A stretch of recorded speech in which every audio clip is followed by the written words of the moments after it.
మన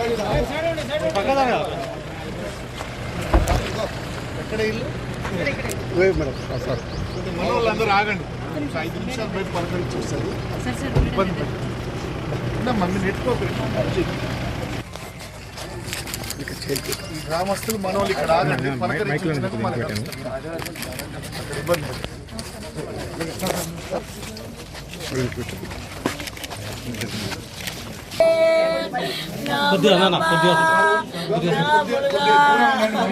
ప్లీజ్.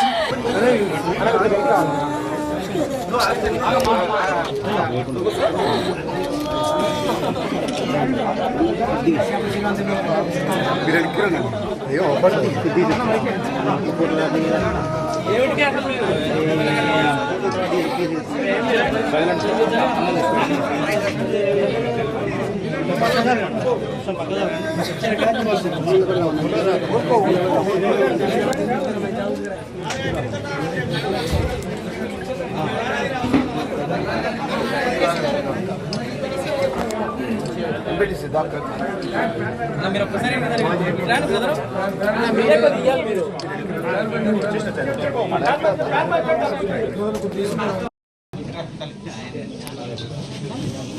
ఇవాళ కోదాడ నియోజకవర్గంలో బర్కచెర్ల గ్రామంలో ఉన్నాం. ఈ గ్రామానికి సంబంధించినటువంటి ఒక విద్యార్థిని ఎస్సీ గురుకుల హాస్టల్లో చదువుతున్నటువంటి విద్యార్థిని. మరి అంతకన్నా ముందే ఒక వారం రోజుల క్రితం వాళ్ళ క్లాస్మేటు, వాళ్ళ క్లోజ్ ఫ్రెండ్, ఇంకొక పాప సూసైడ్ చేసుకుంటే మరి ఆ సూసైడ్తోని మనస్తాపం చెందినటువంటి ఆ బిడ్డ ఇక్కడ ఇంటికి వచ్చిన తర్వాత కొద్దిగా స్థిమితపడ్డది. కానీ మళ్ళీ వెంటనే అధికారులు ఎగ్జామ్స్ ఉన్నాయి, మళ్ళీ మీరు రావాలి స్కూల్కి అనగానే మనాది పెట్టుకున్నటువంటి ఆ పాప మరి ఇక్కడ ఇంటి దగ్గరే సూసైడ్ చేసుకొని చనిపోవడం జరిగింది. చాలా బాధాకరం. ఇటువంటి సంఘటనే గత 2 వారాల క్రితం భువనగిరిలో బీసీ హాస్టల్లో 2 ఆడపిల్లలు సూసైడ్ చేసుకోవడం చనిపోవడం జరిగింది. మరి వాళ్ళ ఇమాంపేటకు సంబంధించినటువంటి ఎస్సీ గురుకుల హాస్టల్లో మరొక 2 ఆడపిల్లలు ఇలా చనిపోవడం అన్నది నిజంగా బాధాకరం. ప్రభుత్వాన్ని చేతులు జోడించి విజ్ఞప్తి చేస్తూ ఉన్నాం, కొంచెం రివ్యూ చేయండి ఏం జరుగుతుంది. 10th క్లాస్ పిల్లలు మరి ముఖ్యంగా ఎగ్జామ్స్ టెన్షన్లో ఉన్నారా, ఎందుకు ఇట్లా జరుగుతుందనే విషయాన్ని దయచేసి ఆలోచన చేయండి. లక్షలాది మంది పిల్లల్ని గురుకులాలు పెట్టి మనం ఇలా గురుకులాల్లోకి తీసుకొచ్చినాం.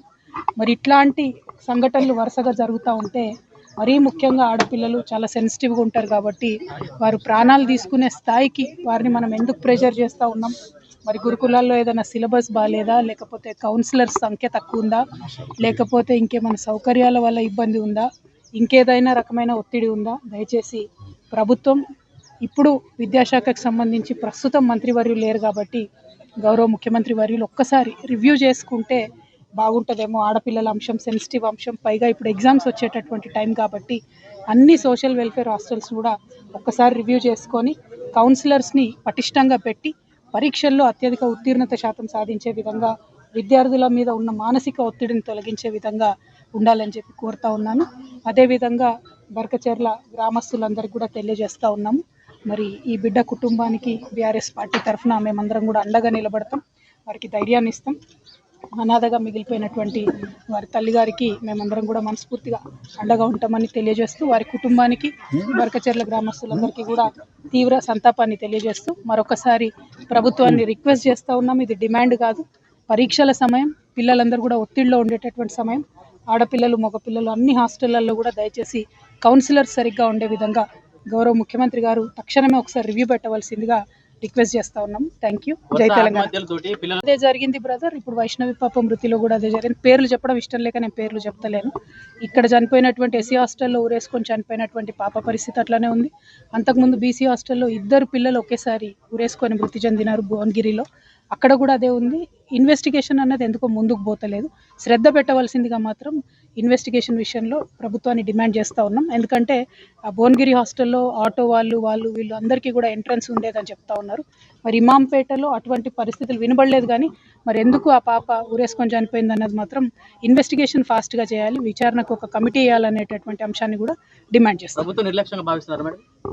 నిర్లక్ష్యం ఉన్నా సరి చేసుకోవాలి బ్రదర్, ఇది పిల్లల విషయం కదా. నేనేమంటున్నా అంటే అవకాశం దొరికిందని ప్రభుత్వం మీద బురద జల్లేటటువంటి అవసరం లేదు. ప్రభుత్వాన్ని ఏం కోరుతా ఉన్నామంటే విద్యాశాఖ మంత్రి లేరు, మీరు నిన్నగా కియాలనే గవర్నమెంట్లోకి వచ్చిండ్రు కాబట్టి ముఖ్యమంత్రి గారు శ్రద్ధ పెట్టి రివ్యూ చేయాలని చెప్పి కోరుతా ఉన్నాం. రివ్యూ చేస్తే చాలు, కౌన్సిలర్లు గట్టిగా చాలు. ఎగ్జామ్ టైం కాబట్టి పిల్లలందరూ టెన్షన్లో ఉంటారు. మనోధైర్యం కోల్పోతున్నటువంటి పిల్లలకు ఒకటి, తల్లిదండ్రులు దయచేసి ఎగ్జామ్స్ మార్క్స్ అన్న ప్రెషర్స్ను కొద్దిగా తగ్గించుకుందాం. రెండవది, ప్రభుత్వం వైపు నుండి ప్రతి హాస్టల్లో కూడా కౌన్సిలర్స్ ఉండేటట్టు, టీచర్లు ఫ్రెండ్లీగా ఉండేటట్టు ఒక్కసారి ప్రభుత్వం నుంచి రివ్యూ చేసుకోగలిగితే సరిపోతుంది. మరీ ముఖ్యంగా పరీక్ష సమయం కాబట్టి టైంకి ఫుడ్ అందుతుందా, క్వాలిటీ ఫుడ్ అందుతుందా, ఇవన్నీ కూడా ముఖ్యమైనటువంటి అంశాలు కాబట్టి మరి ఇప్పుడు విద్యాశాఖకు మంత్రివర్యులు లేరు కాబట్టి డైరెక్ట్గా ముఖ్యమంత్రి గారి కిందనే ఉంది కాబట్టి గౌరవనీయులు రేవంత్ రెడ్డి గారిని మేము ఆడపిల్లల తరఫున చేతులు జోడించి విజ్ఞప్తి చేస్తూ ఉన్నాం. ఒక్కసారి ఈ డిపార్ట్మెంట్ని మీరు రివ్యూ చేయండి. రివ్యూ చేసి పిల్లల ప్రాణాలు కాపాడండి. ఎందుకంటే పరీక్షలు తొందరలో వస్తాయి. మార్చ్, ఏప్రిల్, మే అన్నీ కూడా రకరకాల పరీక్షలు ఉంటాయి కాబట్టి గురుకుల హాస్టల్లో ఉన్నటువంటి పిల్లల మీద ప్రత్యేక శ్రద్ధ పెట్టవలసిందిగా కోరుతా ఉన్నాం. Thank you.